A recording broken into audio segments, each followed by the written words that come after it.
The 2024 PBA String Pin Report. Topic: Evaluation of the Cubica AMF Edge String Pin Machines USB-C approved version and their suitability for Professional Bowlers Association PBA competition.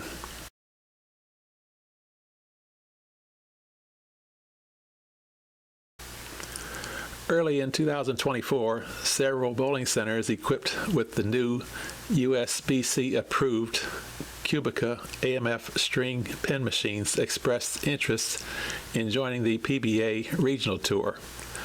The United States Bowling Congress approved certain string pin machines starting August 1st, 2023. Additionally, they determined that scores and averages on these systems do not require adjustments compared to traditional free-fall pinsetters. However, not all string pin machines are certified or approved. Only those with strings of at least 54 inches in length meet the USB-C standards. The objective is that the PBA conducted a series of tests to determine if these certified string pin machines could maintain the integrity of professional level play.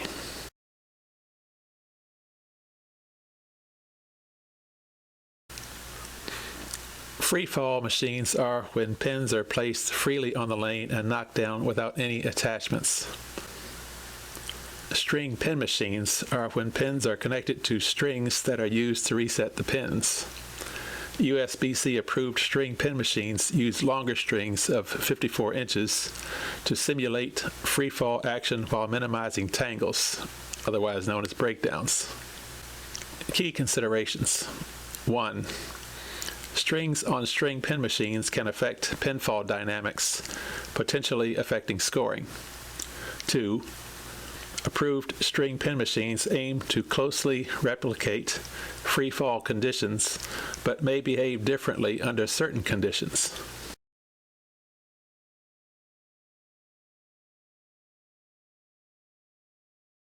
Testing locations. 1. Conducted at 3 bowling centers: Lehigh Lanes in Florida, Easy Bowl in Indiana, and Fox View Lanes in Wisconsin. 2. Tests also included different lane patterns and a range of PBA level bowlers. Data analysis. 1. Lane Talk technology was utilized to gather data from 2024 PBA National Tour events on free-fall machines. 2. Scoring was not directly compared between the two types, since it can be easily influenced with lane patterns and other scoring factors. 3. Key metrics analyzed included first ball shot outcomes, leave rates, that is, corner pins and splits, spare conversion percentages. 4.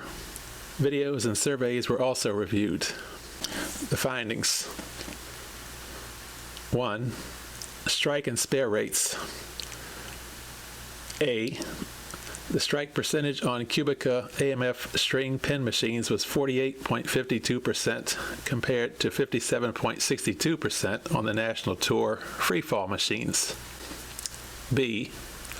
Higher rev rate players noted fewer messenger pins on string machines, requiring bowlers to hit higher in the pocket for consistent pin carry. 2. Impact of high-speed bowling. A specific test with a bowler throwing at speeds of 27 to 30 miles per hour confirmed that increased speed did not result in higher scores. The average score using high-speed techniques was lower at 205 for an average than the bowler's previous regional average of 215. 3. Scoring fairness. A. No significant advantage was found for specific styles, that is, high rev, two-handed techniques, etc. B. Players needed to adjust to the difference in pin action, but generally found the machines to be fair.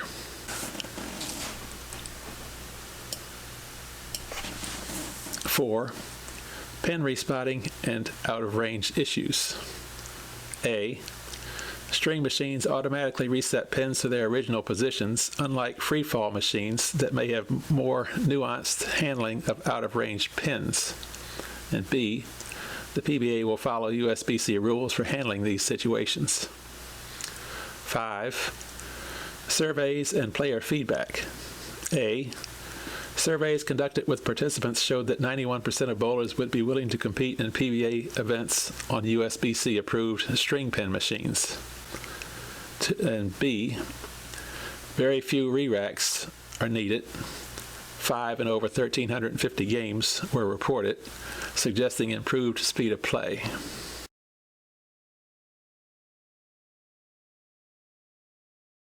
Technical challenges and solutions. 1. Mode switching. During early tests, issues arose when string pin machines were accidentally set to recreational mode instead of USBC-approved mode. The recreational mode has shorter strings at 46 inches, which led to more unique pinfall scenarios. The manufacturer has since implemented a display feature showing the current mode on center desks. They also plan to add this feature to lane monitors. 2. Maintenance observations. A. Approved mode requires someone on site to handle tangles, especially with high-speed play, though a full-time mechanic is not necessary. And B. The machines eliminate deadwood and out-of-range delays, contributing to faster gameplay.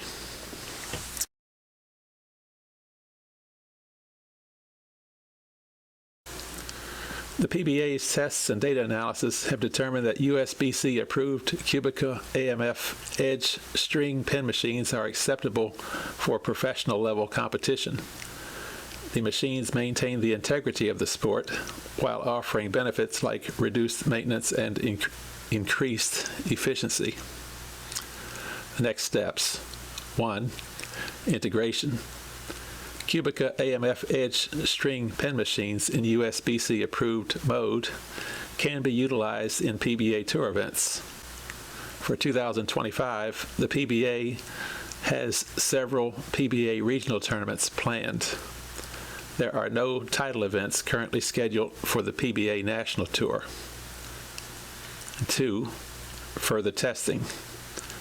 The PBA may conduct additional evaluations of other certified string pin machines in the future to ensure consistency. Final statement. Cubica AMF Edge string pin machines meet the PBA's standards for fairness and competition. They do not pose a significant advantage or disadvantage to any style of play and are deemed a viable option for professional events.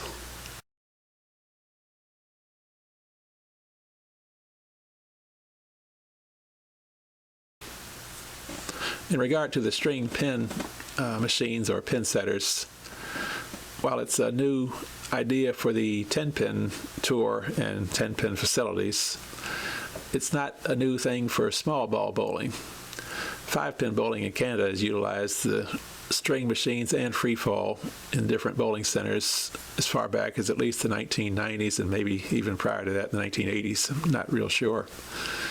The rubber band duck pins in Montreal, which is the French-speaking area, they've had the string pins for quite a while also, at least back in the 90s and maybe even prior to that.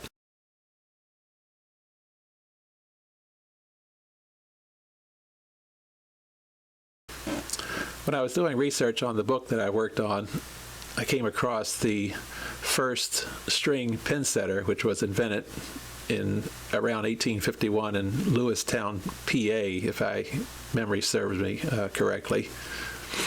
The idea of the first string pinsetter was to eliminate what they called the nuisance of pin boys.